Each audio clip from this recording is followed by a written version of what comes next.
les témoignages que les Tutsis pouvaient donner. Alors, c'est un système de surveillance de l'État très étroit. Mais je dis que les chercheurs et les journalistes auraient dû aller dans les camps de réfugiés au Congo et en Tanzanie, en Zambie et aussi en Ouganda. Les camps de réfugiés, il y en a eu beaucoup. Exactement, parce que des millions au début ont fui, des millions de Hutus ont fui le Rwanda durant le génocide, et ces gens-là qui ont fui, personne n'osait ou ne voulait leur demander qu'est-ce que vous avez vécu en 94? Pourquoi vous avez fui?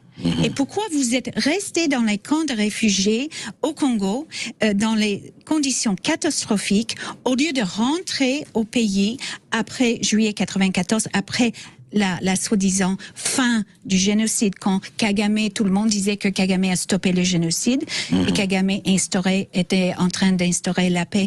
Et ce qu'ils m'ont dit au Congo, dans la forêt, c'est: nous avons fui parce que, les Hutus ont fui parce que les troupes du FPR de Kagame tuaient nos familles en 94, premièrement.